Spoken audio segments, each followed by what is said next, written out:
इथला आपण तो दुबेसारखा एक खासदार त्याचं घर फ्लॅट इकडे खारलाय जुलेलालमध्ये, तो राहायला नाही आणि भाड्यावर दिलेले आहेत. म्हणजे मराठी माणसाला मुळामध्ये घरं नाही आणि बाहेरची लोक येत आहेत, ते राहायला आले तरी काय हरकत नाही, पण इकडे भाड्यावर देऊन इन्व्हेस्टमेंट करतायत.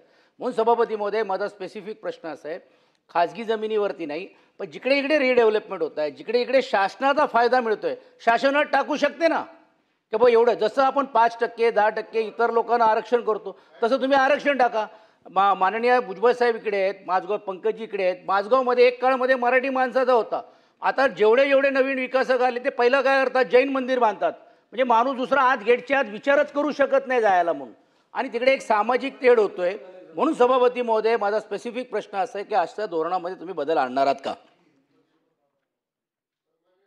महोदया, मी मगाशी देखील सांगितलं आणि आता देखील सचिन भाऊंना तेच सांगेन की आता या सर्व आपल्या ज्या प्राधिकरणाच्या माध्यमातून केल्या गेलेल्या वेगवेगळ्या अनुदानित किंवा जी सरकारी एडेड ज्या काही सगळ्या योजना आहेत, त्याच्यामध्ये आपण जी काही आरक्षण केलेलं आहे त्या आरक्षणाची माहिती 11% एस टीसाठी आहे, 6% एस टीसाठी आहे, 1.5% एन टीसाठी आहे, 1.5% डी टीसाठी आहे, 2.5% जी आरसाठी आहे, 2.5% PPF FF स्वातंत्र्य सैनिक वारसांसाठी आहे, 3% अंध आणि शारीरिक अपंगांसाठी आहे, 2% संरक्षण दलातील किंवा सीमा सुरक्षा दलातील लढाईत मृत्यू झालेल्या सैनिकांच्या वारसांसाठी आहे, 5% माजी सैनिक व त्यांच्यावर अवलंबून असणाऱ्या व्यक्तींसाठी आहे, बाकी 2% म्हाडा कर्मचाऱ्यांसाठी, 5% राज्य कर्मचाऱ्यांसाठी, 2% केंद्र कर्मचाऱ्यांसाठी आहे, 2% कलाकारांसाठी आहे, 2% शासन स्वेच्छाधिकारात आहे आणि 50% सर्वसाधारण प्रवर्गासाठी आहे.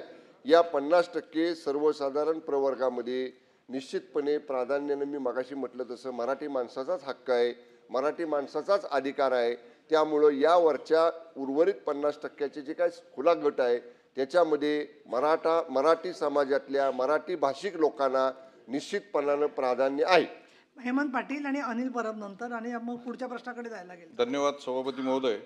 नार्वेकरांनी अतिशय महत्त्वाचा प्रश्न उपस्थित केलेला आहे. परंतु जेव्हा सत्तेमध्ये माणसं असतात आणि ज्यावेळेस मराठी माणसाला काही फायदा करून देण्याची वेळ येते त्यावेळेस नार्वेकरांच्या ऐवजी चतुर्वेदी पाठवले जातात. त्यावेळेस मराठी माणसांचा आठवण कोणाला येत नाही. दुर्दैवानं छत्रपती शिवाजी महाराज असतील किंवा मराठी माणूस असेल हे निवडणुकीच्या वेळेसच काही लोकांना आठवतात. मी एका सोसायटीमध्ये गेलो आणि त्यावेळेस मला विचारण्यात आलं की आपण कांदा लसूण खाता की नाही. तेव्हा काही लोक जे फक्त जेवताना शाकाहारी आहेत ते लोक जर अशा पद्धतीचे प्रश्न जर मराठी माणसाला म्हणजे असे काही माणसं आहेत जे की चालताना मुंगी तर मरू द्यायची नाही आणि माणसांना तर सोडायचं नाही. तर अशा पद्धतीचे जे माणसं आहेत आणि फक्त जेवताना शाकाहारी आहेत अशी लोक जर इथल्या माणसांना कांदा लसूण आपण खाता की नाही अशा पद्धतीचं जर विचारायला लागले तर त्यांच्यावर आपण काही कारवाई करणार आहात की नाही? ठीक आहे शंभूराजे. नाही, आता मला प्रश्नच समजला नाही ना. बरं झालं की आता सगळ्यांना कळलं काय म्हणायचं नेमकं तुम्हाला काय म्हणायचं आहे. नाही हे बघा की नाही अशा पद्धतीचे प्रश्न जर इथल्या सोसायटीमध्ये विचारले चालले. परब साहेब बोला चला. त्यात काय ते कसं उत्तर देणार? माननीय हेमंत पाटील यांनी प्रश्न विचारला तर हेमंत पाटील हे देखील विसरले वरच्या सभागृहात जरी चतुर्वेदी गेले असतील तरी खालच्या सभागृहात हेमंत पाटील देखील आम्हीच पाठवलेले आहेत. त्याच्यामुळे आपण पण तिकडे जाऊन आलेले आहात. प्रश्न असा आहे की जो प्रश्न सभागृह विचारतोय सभागृहाचा एकंदर सेन्स बघता की सभागृहातल्या सदस्यांचं म्हणणं काय आहे, कायदा आहे की नाही. आपण म्हणताय की कायदा नाही आहे, मराठी माणसाला प्राधान्य मिळालं पाहिजे. मराठी माणसाला प्राधान्य मिळालं पाहिजे हे आपण कशाच्या आधारावरती सांगताय? ही मराठीची इच्छा सांगताय आपण. हा कायदा आहे का? मराठी माणसाला प्राधान्याने घर मिळालं पाहिजे हा कायदा आहे का? कायदा नाही आहे. सरकारची इच्छा आहे, मराठी माणसाची इच्छा आहे की मिळाला पाहिजे. आमचं तेच म्हणणं कायदा करा. जर तुम्ही PAP साठी कायदा करता, तुम्ही घर ताब्यात घेता, तुम्ही बाकीच्या सगळ्या शेड्यूल कास्ट शेड्यूल ट्राईब हे ते सगळं आता वाचून दाखवलं त्याच्यामध्ये तुम्ही घरं ॲक्वायर करता. आमचं म्हणणं असं आहे की नवीन रिडेव्हलपमेंट जिथे होते आज मुंबई पूर्णपणे MMR रिजन रिडेव्हलपमेंटच्या झोनखाली आहे. आपण जे काय मोजायचे आहेत मराठी ते 40% मराठी ह्या गटामध्ये बांधा. जसं त्यांनी सांगितलं की पहिलं देऊळ बांधून टाकतात, तिथे देरासर बांधून टाकतात, आतमध्ये कोणाला जायची हिंमतच नाही. माझं म्हणणं असं आहे की 40% घरं मराठी माणसाला परवडतील. म्हणजे 500 ते 750च्या दरम्यानची मराठी घरं आपण 40% बांधणार. त्याच्यासाठी कायदा करणार काय? आपली इच्छा काय आहे? आपण काय करू इच्छितो? इच्छा आज फक्त या सभागृहात, इथून बाहेर गेलं की लोडाची दादागिरी चालू होती. त्याच्यामुळे आमची अशी नावं अपेक्षा आहे. घेऊ नका कोणाची. नाही ठीक आहे, नाव मागे घेतो, पण बाहेर काय चाललंय ज्याची सभागृहाचे सदस्य जे काय सांगतायत, आमची मंत्री महोदयाकडनं एवढीच अपेक्षा आहे की मंत्री महोदयांनी सांगावं की बाबा आम्ही सकारात्मक कायदा आणतो. या बाबतीतला कायदा आणल्याशिवाय हे होणार नाहीये. मराठी माणसाला न्याय मिळणार नाही. समिती करा. आणि आमचं एवढंच म्हणणं आहे की या संदर्भात सकारात्मक असेल, कायदा आणतो जरी सांगितलं तरी मराठी माणसाला एक दिलासा मिळेल. कारण मराठी माणसाचं लक्ष या अधिवेशनाकडे लागलेलं असतं की आमच्या संदर्भातले काय प्रश्न विचारले जातात. त्याच्यामुळे माझा साधा स्पेसिफिक प्रश्न आहे की आपण या संदर्भातला मराठी माणसाला प्राधान्याने घर देण्यासाठी 40%ची अट टाकून कायदा आणणार का? सन्माननीय सभापती महोदया, मी वारंवार मगाचपासून या उत्तरामध्ये सांगतो आहे की मराठी माणसाच्या रक्षणासाठी या सरकारची भूमिका आहे.